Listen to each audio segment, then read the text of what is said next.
আজকে দক্ষিণবঙ্গে ভারী বৃষ্টির সম্ভাবনা রয়েছে নদিয়া, হুগলি এবং দক্ষিণ চব্বিশ পরগনা জেলায়।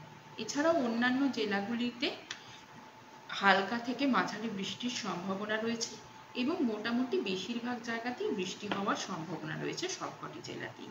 50 থেকে 60 কিলোমিটার প্রতি ঘন্টায় গতিবেগে east West Midnapore, north south চব্বিশ পরগনা, ইস্ট বর্ধমান, হুগলি, হাওড়া, নদিয়া ও ঝাড়গ্রাম, মুর্শিদাবাদ এই জেলাগুলিতে বিদ্যুৎ সহ দমকা হাওয়া সহযোগে বৃষ্টির সম্ভাবনা এবং যে দমকা হাওয়ার গতিবেগ থাকবে 50 থেকে 60 কিলোমিটার পার আওয়ার।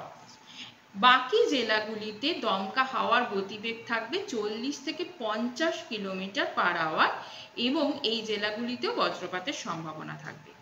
এবার আসছি দ্বিতীয় দিন, ডে 2 তারিখ। 19 তারিখ হালকা থেকে মাঝারি বৃষ্টিপাতের সম্ভাবনা রয়েছে সবকটি জেলাতে এবং বৃষ্টিপাত হওয়ার সম্ভাবনা রয়েছে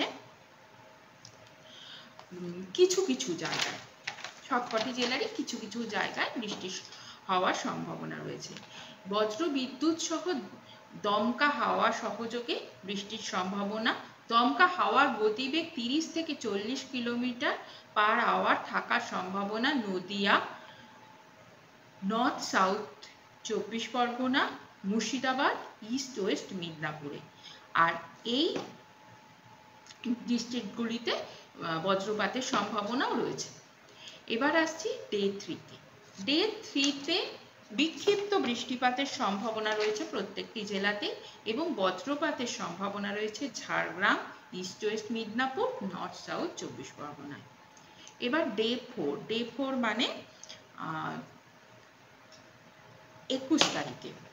21 তারিখে বজ্রবিদ্যুৎ সহ বৃষ্টির সম্ভাবনা রয়েছে নদিয়া, মুর্শিদাবাদ এবং বীরভূমে। বাকি পরবর্তী 3 দিন মানে 22, 23 ও 24 তারিখ মোটামুটি ভাবে শুকনো থাকবে বলেই পূর্বাভাস দেওয়া হয়েছে।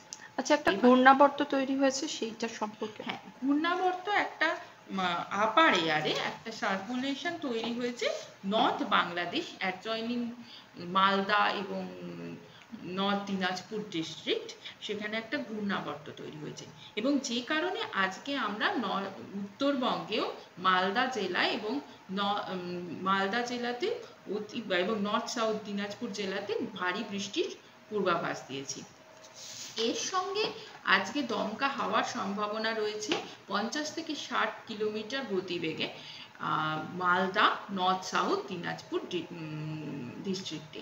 এছাড়া বাকি ডিস্ট্রিক্টগুলোতেও দমকা হাওয়ার সম্ভাবনা রয়েছে 30 থেকে 40 কিলোমিটার পার আওয়ার গতিবেগে এবং এই নর্থ বেঙ্গলের সবকটি ডিস্ট্রিক্টেই আর বজ্রপাতের সম্ভাবনা আছে।